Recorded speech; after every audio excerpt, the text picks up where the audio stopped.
Hello दोस्तों, मैं फिर से आपके सामने लेकर के हाजिर हूँ एसएससी जीडी की जीएस की प्रैक्टिस सेट नंबर 11 में। इसके पहले हम लोगों ने 11-10 प्रैक्टिस सेट कर लिए हैं, जिसको अगर आपने क्विक रिवीजन करना चाहते हैं तो आप नीचे प्लेलिस्ट की लिंक वीडियो के नीचे डिस्क्रिप्शन में दिया हुआ है, जाइए वहाँ से रिवीजन करिए। तो चलिए आज के हम पहले नंबर क्वेश्चन की ओर चलते हैं। अगला नंबर हमारे पास क्वेश्चन है, कहता है कि भारतीय विट्ठल मुख्यतः एक पुरस्कार विजेता नृत्यांग है। तो भारतीय विट्ठल मुख्यतः एक पुरस्कार विजेता कुचिपुड़ी नृत्यांग है। अच्छा, भारतीय विट्ठल जो आपका है वो जुड़े हुए हैं, किससे जुड़े हुए हैं? आप कहेंगे कि कुचिपुड़ी कुचिपुड़ी कुचिपुड़ी संयोग इसको कहा जाता है। कुचिपुड़ी कुचिपुड़ी युगल कहा जाता है। किन दो व्यक्ति को कुचिपुड़ी युगल कहा जाता है? तो आप कहेंगे कि डॉक्टर पशुमर्थी विट्ठल और आपका जो है भारतीय विट्ठल, इन दोनों को संयुक्त रूप से कुचिपुड़ी युगल कहा जाता है। अच्छा, भारतनाट्यम से जुड़ी हुई बात हमको बताइए। भारतनाट्यम से जुड़ी हुई एक संबंध जो नाम आते हैं वो पूर्णिमा मजूमदार आते हैं। भारतनाट्यम से जुड़ा हुआ पूर्णिमा मजूमदार आते हैं। और कथकली से जुड़ा हुआ संबंध किनका है? तो आप कहेंगे अनंत शिव रामन को होता है। मोहिनीअट्टम से दो अन्य नाम आपका है, भारतीय शिवाजी और शेषन मजूमदार। दो नाम मोहिनीअट्टम से है, भारतीय शिवाजी और शेषन मजूमदार आपका नाम आती है। अच्छा, उसके बाद में आपका भारतीय विट्ठल जो आपका है वो आपका पशुमर्थी विट्ठल, इन दोनों को कुचिपुड़ी युगल बोला जाता है। और आपका कुचिपुड़ी के एक दो नृत्यांग के बारे में बात करते हैं कलाकार की, तो आपका है आपका अरुणिमा कुमार जो है वो उनकी जुड़े हुए हैं कुचिपुड़ी से। अरुणिमा कुमार आपका अभिनय नाग जोशी, अरुणिमा कुमार। और आपका स्वप्न सुंदरी सपने में अगर सुंदरी आती है तो वो कैसा रहती है? तो आप कहेंगे कि वो कच्चा रहती है जी। अगला नंबर क्वेश्चन है हमारा दोस्त कि who moved my interest rate D Subbarao की आत्मकथा है। जो एक क्या है? आपने कभी नोट को ध्यान से देखा होगा तो उस पर सिग्नेचर डी सुब्बाराव का आपको मिला होगा। तो वही वही यहाँ से क्वेश्चन पूछा जा रहा है कि who moved my interest rate, जो कि डी सुब्बाराव की आत्मकथा है माने ऑटोबायोग्राफी है, जो खुद से अपने आप लिखा जाता है अपने लाइफ के ऊपर, उसको कहते हैं ऑटोबायोग्राफ। तो आपने समझ गए होगा तो वो कौन थे? आप कहेंगे कि वो आरबीआई के गवर्नर थे। आरबीआई के कितने गवर्नर थे? तो आप कहेंगे 22वें आरबीआई के गवर्नर थे। तो ही मूव्ड माई इंटरेस्ट रेट जिसकी जिसकी लेखक है डी सुब्बाराव, जो ये कौन थे? तो आप कहेंगे आरबीआई के गवर्नर थे, मतलब कि एक बैंकर थे जिनका कार्यकाल रहा था 2008 से 2013 तेरह तक रहा था। ऐसे ही आपके आरबीआई के जितने सारे गवर्नर रहे हैं उनके द्वारा लिखी गई बुक है, जो एसएससी बहुत पूछती है। बहुत मतलब बहुत पूछती है। जैसे कि रघुराम जी राजन, आपने इनका नाम सुना होगा कि आरबीआई के गवर्नर जो है वो रघुराम जी राजन है। आपने इनका सिग्नेचर नोट पर देखे होंगे। तो रघुराम जी राजन जो है जिनको द्वारा लिखी गई बुक है the third pillar Raghuram ji Rajan के लिखी गई बुक है। इनके द्वारा और भी इम्पोर्टेंट बुक है I do what I do, Raghuram ji Rajan के द्वारा लिखे गए हैं। उर्जित पटेल के लिखा हुआ है ओवरड्राफ्ट। बिमल जालान के लिखी गई बुक आपका है the future of India.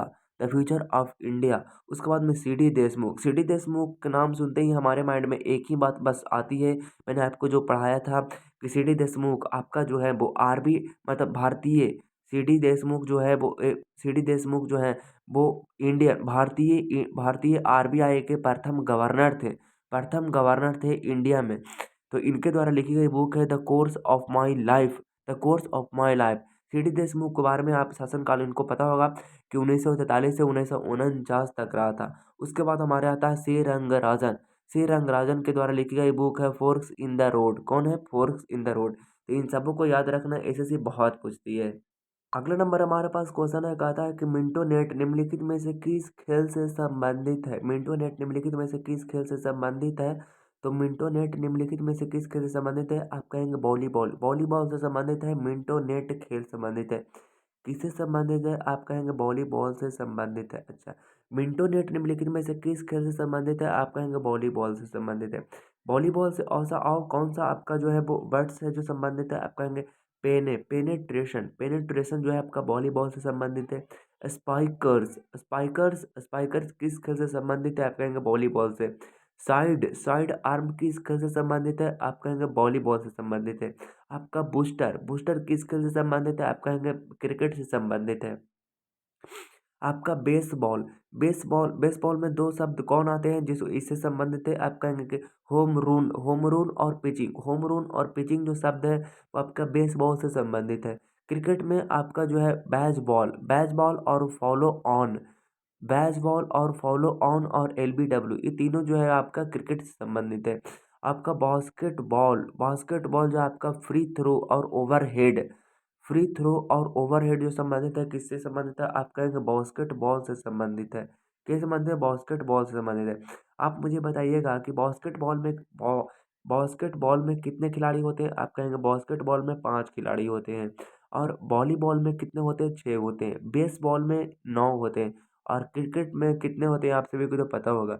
Net में कितने खिलाड़ी?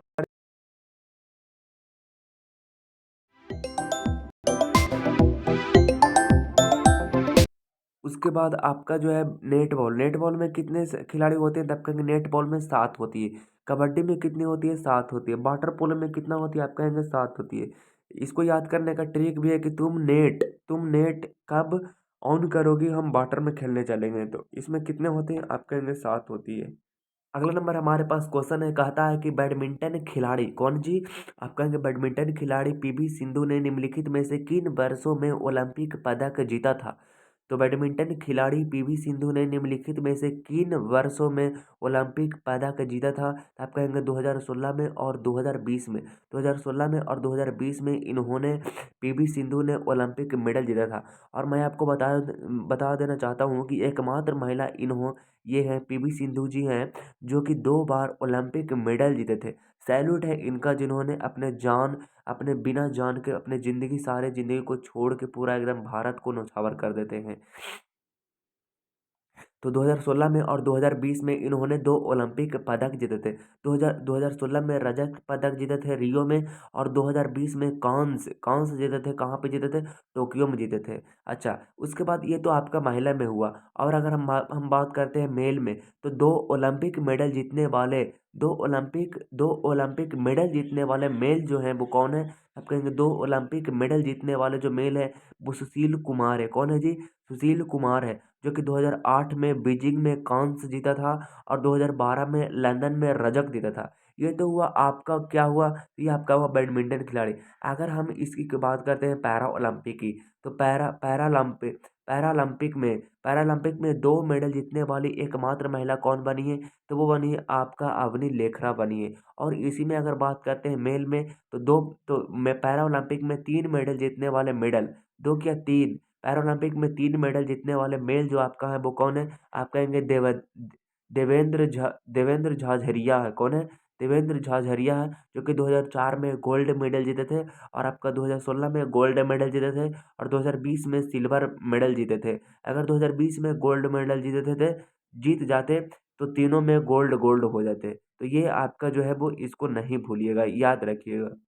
अगला नंबर हमारे पास क्वेश्चन है, कहता है कि कचिन मानव महोत्सव निम्नलिखित में से किस देश से संबंधित है? कचिन मानव महोत्सव निम्नलिखित में से किस देश से संबंधित है? तो आप कहेंगे कि म्यांमार से। कचिन मानव महोत्सव म्यांमार से संबंधित है। और बहुत सारे देश की बहुत सारे फेमस फेमस जो है वो उत्सव हैं। जैसे श्रीलंका में एक बहुत ही अच्छा उत्सव मनाई जाती है जिसका नाम है दीपदान उत्सव मनाई जाती है श्रीलंका में। और पाकिस्तान में आपकी मनाई जाती है, क्या मनाई जाती है? पाकिस्तान में आपका लोक विरसा उत्सव जो मनाई जाती है बल्कि पाकिस्तान में मनाई जाती है। और उत्सव के बारे में जान लेते हैं तो रियो कार्नोविल जो कि दुनिया का सबसे बड़ा महोत्सव है। रियो कार्नोविल महोत्सव जो कहाँ मनाई जाती है? ब्राजील में मनाई जाती है। अब ला टोमाटीना किससे संबंधित है? आप कहेंगे स्पेन से संबंधित है। ला टोमाटीना सोंग क्रेन कहाँ से संबंधित है? आपका थाईलैंड से। सोंग क्रेन कहाँ से संबंधित है? आप कहेंगे थाईलैंड से संबंधित है। चेरी ब्लॉसम कहाँ से संबंधित है? आप कहेंगे जापान से संबंधित है चेरी ब्लॉसम। अगला नंबर हमारे पास क्वेश्चन है, कहता है कि रसीदी टिकट द्वारा लिखी गई एक आत्मकथा है। तो रसीदी टिकट एक बहुत ही अच्छी पुस्तक है, बहुत ही अच्छी रसीदी टिकट है जो कि लिखी गई है अमृत प्रीतम के द्वारा लिखी गई। अमृत प्रीतम पंजाबी लेखिका हैं। अमृत प्रीतम क्या है? आप कहेंगे अमृत अमृत प्रीतम पंजाबी लेखिका हैं, जिनको कि 1982 में ज्ञानपीठ ज्ञानपीठ मिला है। कागज तय कागज तय का नवाज कागज तय का नवाज जो इन्हीं का पुस्तक है। और 1982 में ज्ञानपीठ इन्हीं को मिला है। इन्हीं का और पुस्तक बहुत ही चर्चित है, कोरे कागज इन्हीं का पुस्तक है। और एक थी सारा खुशबंद सिंह के पुस्तक के बारे में आप नहीं भूलिएगा। खुशबंद सिंह पुस्तक का नाम है दिल्ली आ नोवेल। क्या नाम है उसका जी? दिल्ली आ नोवेल। इन्हीं का पुस्तक, कभी गलती नहीं करनी है। अगला नंबर हमारे पास क्वेश्चन है, कहता है कि महिला वॉलीबॉल में नेट की ऊंचाई कितनी होनी चाहिए? महिला वॉलीबॉल में नेट की ऊंचाई कितनी होनी चाहिए? आप कहेंगे 2.24 मीटर होनी चाहिए। वही चीज अगर पूछता है कि मेल मेल वॉलीबॉल में नेट की ऊंचाई कितनी होनी चाहिए, तो आप कहेंगे 2.43 मीटर होनी चाहिए। कितनी होनी चाहिए?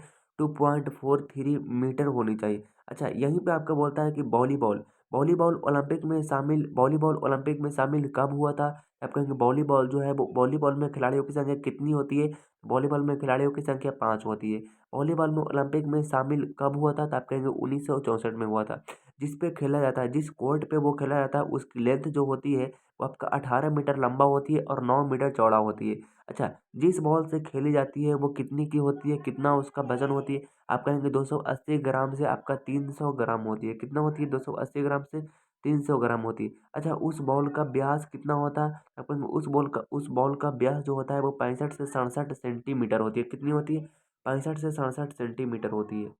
अगला नंबर हमारे पास क्वेश्चन है, कहता है कि निम्नलिखित में से कौन सा अनाई वादक नहीं है? तो निम्नलिखित में से कौन सा अनाई वादक नहीं है? बिस्मिल्लाह खान इनका संबंध है? तो हाँ, इनका संबंध शहनाई वादक से है। अली अहमद हुसैन शहनाई वादक है। राम कृष्ण राम चौधरी इनका संबंध है। अच्छा, एन रमानी का संबंध नहीं है।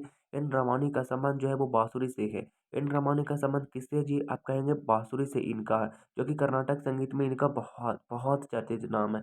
और बांसुरी से कौन कौन नाम आते हैं? आपका सेनु मजूमदार, रूपक कुलकर्मी, रूपक कुलकर्णी, और आपका राजेंद्र प्रसन्ना। कौन है जी? राजेंद्र प्रसन्ना। इनका नाम जो आती है वो बांसुरी के लिए आती है। कभी गलती नहीं करनी, नेवर गलती नहीं करनी है।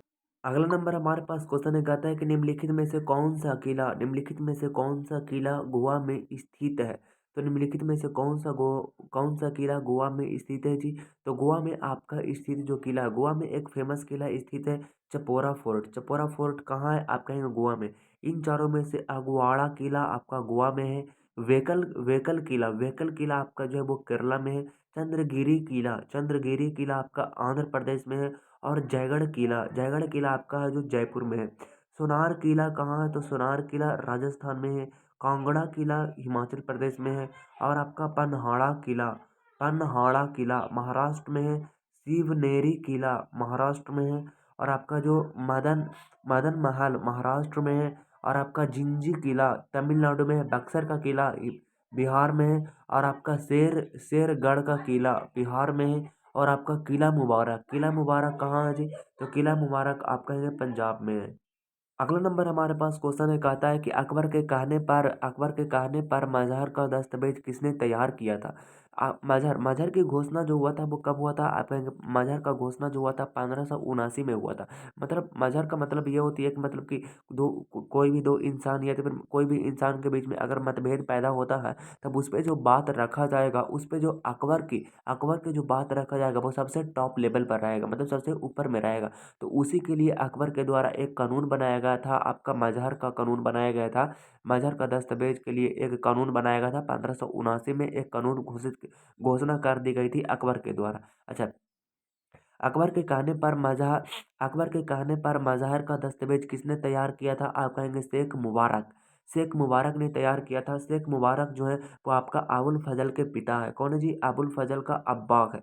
कौन है जी? अबुल फजल का अब्बा। अबुल फजल नहीं, अकबरनामा के लेखक है। अकबरनामा के लेखक पूछा कौन है, तो आप कहेंगे अबुल फजल है। अच्छा, अनवर ए सदात की लेखक कौन है? तो आप कहेंगे अनवर ए सदात की लेखक कौन है? तो आप कहेंगे कि अबुल फजल है, जिन्होंने पंचतंत्र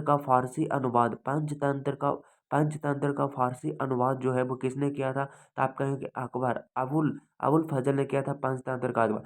सबसे ज़्यादा जो किसी भी किताब का जो अनुवाद हुआ था वो अकबर के समय में हुआ था। अच्छा, अकबर के बारे में और भी बातें अगर हम लोग जानना चाहते हैं तो अकबर के लिए और भी बातें आपके लिए ये है कि अकबर ने दास प्रथा को ख़त्म कब किया था? तो आप कहेंगे दास प्रथा को ख़त्म किया था 1562 में किया था। और अकबर ने तीर्थ यात्रा पर रोक लगाया था, कब लगाया था? आप कहेंगे 1563 में किया था। जजिया कर को समाप्त कब किए थे? तो 1564 में किए थे। इबादत खाना का निर्माण कब किया था? तो 1575 में किया था। दीन इलाही का दीन इलाही की स्थापना कब किए थे? तो दीन इलाही की स्थापना जो किए थे 1582 में किए थे। कब किए थे जी? आप कहेंगे 1582 में किए थे। इलाही संबत कब चलाया था? तो इलाही संबत जो है वो 1583 में चलाया था। मतलब कि अकबर का ये कहना था कि यही कैलेंडर जो मैं चला रहा हूँ वो सारे दुनिया में चलाओ, यही सब एक ही रहेगा। अगला नंबर हमारे पास क्वेश्चन है, कहता है कि तंजावुर में बृहदेश्वर मंदिर निम्न में से किस शासक द्वारा बनाया गया था? तो तंजावुर में बृहदेश्वर मंदिर निम्न में से किस शासक द्वारा बनाया गया था? तो आप कहेंगे कि राजा राज चोल प्रथम के द्वारा। अच्छा, राजा राज चोल वंश का जो राजधानी हुआ करता था वो कहाँ हुआ था? तो आप कहेंगे कि वो तंजावुर में था। कहाँ पर? तंजावुर में था। और तंजावुर जो है आपका तमिलनाडु में। कहाँ? तमिलनाडु में। और इन्हीं के नाम पे मंदिर बनाया गया था। राजा राज चोल प्रथम के नाम पर ही उस मंदिर को बनाया गया था, जिसको कि कहा जाता है आपका राज राजेश्वर मंदिर भी कहा जाता है उसको। तो इन्हीं के नाम पर ही राज राजेश्वर मंदिर भी कहा जाता है। राजा राज चोल प्रथम के नाम पर ही इनको राज राजेश्वर मंदिर भी कहा जाता है। क्या कहा जाता है? राज राजेश्वर मंदिर भी कहा जाता है। और इसका और एक बहुत ही ज़्यादा प्रसिद्ध नाम है जिसको कहते हैं पेरू ने पेरू बुटियार कोविल भी कहते हैं इसको। पेरू बुटियाल कोविल भी कहते हैं। क्या कहते हैं? पेरू बुटियाल कोविल भी कहते हैं, इसको कहते हैं। अच्छा, इस मंदिर को यूनेस्को में 1987 में शामिल कर लिया गया था, जो कि एक द्रविड़ स्टाइल में बना हुआ, द्रविड़ शैली में बना हुआ। इसमें 13 मंजिल है और 66 मीटर इसकी जो है वो ऊंचाई है। और ये जो है वो भगवान शिव को समर्पित है। क्या है जी? भगवान शिव को समर्पित है। अगला नंबर हमारे पास क्वेश्चन है, कहता है कि तुमकुरु खनन बेल्ट किस राज्य में स्थित है? तो तुमकुरु खनन बेल्ट किस राज्य में स्थित है? आप कहेंगे कर्नाटका। कर्नाटका में स्थित है। तुमकुरु खनन बेल्ट किस राज्य में स्थित है? कर्नाटका में स्थित है। कर्नाटका में और क्या क्या स्थित है? कर्नाटका में आपका चित्रदुर्ग बेल्ट जो है वो आपका कर्नाटका में स्थित है। आपका आपका चिकमंगलूर जो है वो आपका कर्नाटका में स्थित है। चिकमंगलूर जो आपका कर्नाटका में स्थित है। और आपका मार्मा गुआ बेल्ट जो आपका गोवा में स्थित है। और आपका रत्नागिरी बेल्ट जो आपका महाराष्ट्र में है। और आपका दुर्गा बस्तर जो आपका कहाँ है? तो आपका दुर्गा बस्तर जो है आपका छत्तीसगढ़ में है। अगला नंबर हमारे पास क्वेश्चन है, कहता है कि वर्ष 1904 में, क्या है जी? वर्ष 1904 में भारत में पहला सीमेंट प्लांट कहाँ स्थापित किया गया था? तो कहाँ स्थापित किया गया था? आप कहेंगे चेन्नई में वो है वो क्या किया गया था?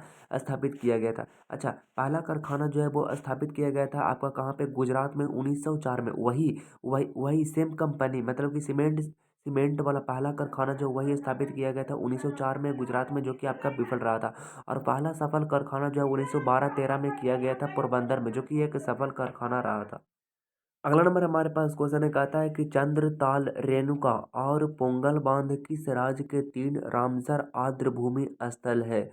तो चंद्रताल, रेणुका और पोंग बांध किस राज्य के 3 रामसर आर्द्रभूमि स्थल है? तो आप कहेंगे कि वो कौन है? आपका हिमाचल प्रदेश है। अच्छा, मैं आपसे पूछूं कि सबसे छोटा रामसर स्थल जो है वो कौन है? तो आप कहेंगे रेणुका है। अच्छा, इससे रिलेटेड और भी क्वेश्चन है कि सबसे बड़ी रामसर साइट कौन है? आप कहेंगे सुंदरबन है, जो कि वेस्ट बंगाल में। सबसे बड़ी रामसर स्थल जो आपका है वो सुंदरबन है, वेस्ट बंगाल में। पहली रामसर साइट आपका कहाँ है? तो आप कहेंगे पहली रामसर साइट जो है वो आपका उड़ीसा में है।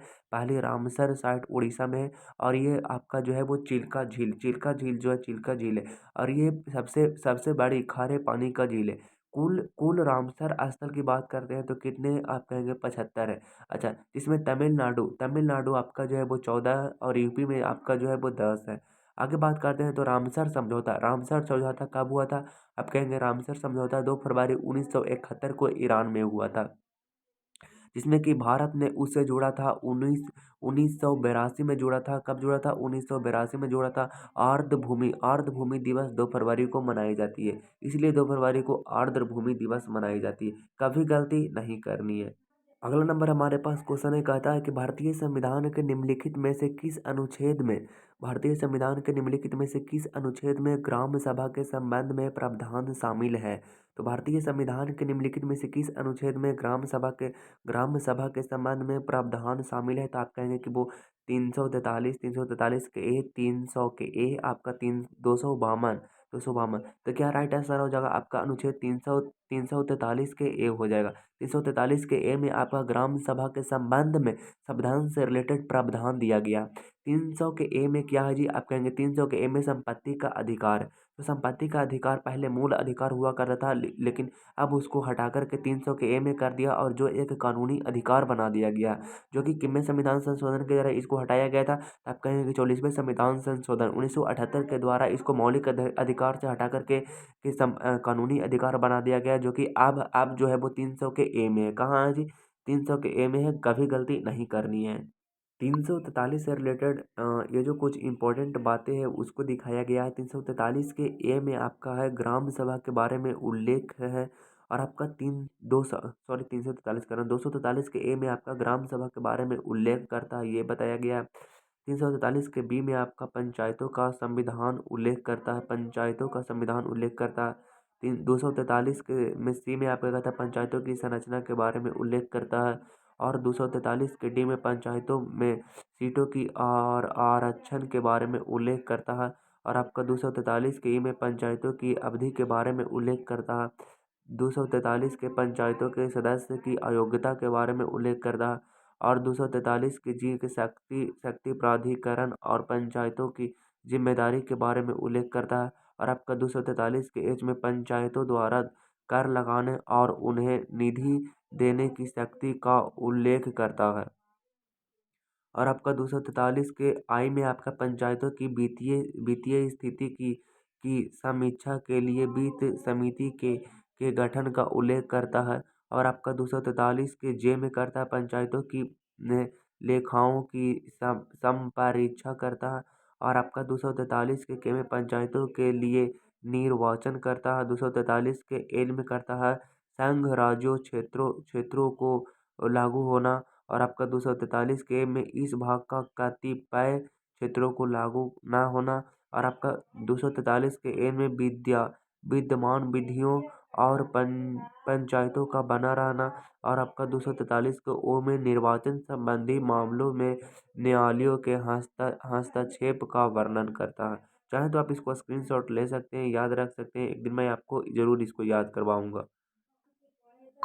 अगला नंबर हमारे पास क्वेश्चन है, कहता है कि पादपों में कौन सा हार्मोन कोशिकाओं की लंबाई बढ़ाने में मदद करता है? तो कोशिकाओं में बढ़ाने के लिए जो मदद करता है वो करता है आपका ऑक्सिन करता है। कौन करता है? ऑक्सिन करता है।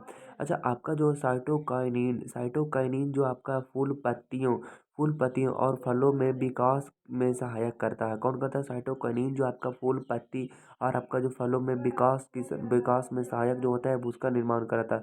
अच्छा, फलों को पकने में कौन सहायक करता है? आपका फलों को पकने में आपका एथिलीन सहायक करता है। और कोशिका विभाजन को जो प्रेरित करता है वो कौन करता है? एथिलीन ही करता है। अगला नंबर हमारे पास क्वेश्चन है, कहता है कि हीमोग्लोबिन के निर्माण के लिए निम्नलिखित में से किसकी आवश्यकता होती है जी? तो हीमोग्लोबिन के निर्माण के लिए निम्नलिखित में से किसकी आवश्यकता होती है? आप कहें कि सी ए के, सी यू के, पी के, एफ ई के। तो किसका जिम्मेदार होता है? तो आप कहेंगे वो जो होता है आवश्यकता होती है वो किसकी होती है? लॉ एफ ई आयरन की होती है। आयरन को कभी कभी हम बोलते हैं लौह तत्व बोलते हैं, यानी कि इसका और हम नाम बताएं तो आपका फोलिक अम्ल उसको भी बोलते हैं। और हीमोग्लोबिन जो है वो किसका हिस्सा है? आप कहेंगे हीमोग्लोबिन जो है वो आपका आरबीसी का हिस्सा है। किसका हिस्सा है जी? आप कहेंगे आरबीसी का हिस्सा है। अगला नंबर हमारे पास क्वेश्चन है, कहता है कि दुनिया के पहले पोर्टेबल हॉस्पिटल का उद्घाटन कहाँ किया गया था? दुनिया के पहले पोर्टेबल हॉस्पिटल का उद्घाटन कहाँ किया गया है? तो आप कहेंगे गुरुग्राम में दुनिया का सबसे पहला पोर्टेबल हॉस्पिटल की स्थापना किया गया, जिसको कि एक जगह से दूसरी जगह आप ले जा सकते हैं। अच्छा, ये कब शुरू हुआ था जी? आप कहें कि ये भारतीय स्वास्थ्य पहल 2022 में शुरू जो हुआ था, उसी के तहत एक स्कीम आया था भीष्म परियोजना। इसी के तहत एक आरोग्य मैत्री क्यूब करके एक हॉस्पिटल की स्थापना किया गया था, जिसको जिसको कि कहा जाता है पोर्टेबल हॉस्पिटल। तो किसके तहत आया था? भारतीय स्वास्थ्य पहल 2022 के तहत ये शुरू हुआ था, एक स्कीम शुरू हुआ था जिसको कहते हैं भीष्म परियोजना के तहत आपका आरोग्य मैत्री क्यूब की स्थापना हुई थी गुरुग्राम में, जिसको कहते हैं पोर्टेबल हॉस्पिटल। मतलब एक जगह से दूसरे जगह आप ले जा सकते हैं, एक जगह से दूसरे जगह आप ले जा सकते हैं। अच्छा, गुरुग्राम की अगर हम बात करें तो गुरुग्राम में ही आपका इंटरनेशनल सौर गठबंधन का हेड क्वार्टर है। क्या है जी? इंटरनेशनल सौर गठबंधन का हेड क्वार्टर कहाँ पे है? आपका है गुरुग्राम में। और गुरुग्राम में ही पहला अनाज एटीएम खुल गया था। एटीएम का फुल फॉर्म की अगर बात करते हैं तो ऑटोमेटेड टेलर मशीन होती है। क्या होती है? एक और मैं आपसे क्वेश्चन अगर पूछता हूँ तो कहता है कि दुनिया दुनिया या तो फिर भारत की एकमात्र अस्पताल जो चलता फिरता ट्रेन है, चलता फिरता ट्रेन में मौजूद है, जो कि पूरे भारत में भ्रमण करती है, उसका नाम क्या है जी? तो आपका है लाइफ लाइन एक्सप्रेस, जो कि 1991 में शुरू किया गया था। अगला नंबर हमारे पास क्वेश्चन है, कहता है कि वार्षिक आपका कहता है कि वार्षिक सार अमरतला तोरंगिया महोत्सव किस राज्य में मनाया जाता है? तो वार्षिक वार्षिक सार अमरतला तोरंगिया महोत्सव किस राज्य में मनाया जाता है? तो आप कहेंगे वो अरुणाचल प्रदेश में मनाया जाता है। कौन सा जनजाति मनाया जाता है? तो आप कहेंगे मोनपा। मोनपा समुदाय जो होती है वो आपका मनाती है सार अमरतला तोरंगिया महोत्सव मनाती है। और कितना दिन तक मनाती है? आप कहेंगे 3 दिन तक मनाती है। अच्छा, हाल ही में कुछ चर्चित आपका जो महोत्सव रहा था, जो कि बाकी राज्यों में भी मनाया गया था, वो बहुत ही ज़्यादा फेमस है और इसे पूछ आपको जो है वो पूछ लिया जाता है। पारू पारूमल्ला पेरू महोत्सव जो हाल ही में 2023 में कहाँ मनाया गया था? आपने केरला में मनाया गया था। अच्छा, बनी उत्सव कहाँ मनाई जाती है? तो आप कहेंगे आंध्र प्रदेश में। मेरू होलो चोंगवा मेरू में मेरा मेरा होलो चो मेरा हो चोंगवा मेरा हो चोंगवा कहाँ मनाई जाती है? आप कहेंगे मणिपुर में मनाई जाती है। आप बताइएगा एंथुरियम एंथुरियम कहाँ मनाई जाती है? नदी उत्सव हाल ही में कहाँ मनाया गया था? आप कहेंगे न्यू दिल्ली में मनाया जाता है। और आपका पुस्तकालय पुस्तकालय महोत्सव कहाँ मनाई जाती है? आप कहेंगे न्यू दिल्ली में मनाई जाती है। और एंथुरियम एंथुरियम जो कहाँ मनाई जाती है? आप कहेंगे कि वो मनाई जाती है एंथुरियम मिजोरम में मनाई जाती है। कहाँ मनाई जाती है? मिजोरम में मनाई जाती है। अगला नंबर हमारे पास क्वेश्चन है, कहता है कि नासा के मार्स रोवर को ऑपरेट करने वाली पहली पहली भारतीय कौन बनी है? तो नासा के मार्स रोवर को ऑपरेट करने वाली पहली भारतीय महिला कौन बनी है? तो आप कहेंगे कि वो बनी है आपका सुरभि कुमारी बनी है, अचता कृष्णा मूर्ति बनी है, सोना सोना सारंग बनी है, प्रीति नारायण बने। तो कौन बने जी? आपका अचता अचता अचता कृष्णा मूर्ति बनी है। कौन बनी जी? अचता कृष्णा मूर्ति बनी। आप मुझे बताइएगा नासा की स्थापना कब हुई थी? जी आप कहेंगे नासा की स्थापना 1958 में हुई थी। और कहाँ पे हुई थी? जी आप कहेंगे यूएसए में। वहाँ का प्रमुख जो है वो कौन है? वहाँ के प्रमुख जो है वो चार्ल्स बोल्टन है। कौन है जी? चार्ल्स बोल्टन है। अच्छा, नासा द्वारा एक प्रोग्राम चलाया गया था जिसका क्या नाम है जी? आप कहेंगे नासा द्वारा एक प्रोग्राम चलाया गया था जिसका नाम है मून टू मार्स। क्या नाम है? Moon to Mars. और आपका नासा के जो उस प्रोग्राम के दो अध्यक्ष जो है वो भारतीय मूल निवासी है। कौन है जी? भारतीय मूल निवासी है, जिसका नाम है अमित क्षत्रिय। क्या नाम है जी? अमित क्षत्रिय है जी। कभी गलती नहीं करनी है। अगला नंबर हमारे पास क्वेश्चन है, कहता है कि अगला नंबर हमारे पास क्वेश्चन है, कहता है कि नासा के अब बारी आ गया आपका दोस्त जीआई टैग के बारी आ गई है। आपका लाक डोंग हल्दी और आपका नार नाई लार लार नाई मिट्टी के बर्तन के लिए जीआई टैग जिसको मिला है वो मिला आपका मेघालय को मिला है। अच्छा, इंपॉर्टेंट आपके लिए सी कवथॉर्न जो मिला है, जी कवरथॉर्न फल के लिए मिला है वो लद्दाख के मिला है, ये आपके लिए इंपॉर्टेंट है। बेरीनाग चाय के लिए मिला है उत्तराखंड को। बेरीनाग चाय के लिए किसको मिला है? उत्तराखंड को मिला है। और आपका जो खामती चावल और तांगसा वस्त्र अरुणाचल प्रदेश को मिला है। और आपका मानकुराद आम के लिए मिला, किसको मिला? तो आप कहेंगे गोवा के लिए मिला है। अच्छा, चोकुआ चोकुआ चावल किसके लिए मिला? आप कहेंगे असम को मिला है। कोरापुट काला जीरा चावल चावल मिला है, ओडिशा को मिला है। मैटी केला और आपका मर्तडम शहद किसको मिला है? आप कहेंगे तमिलनाडु को मिला है।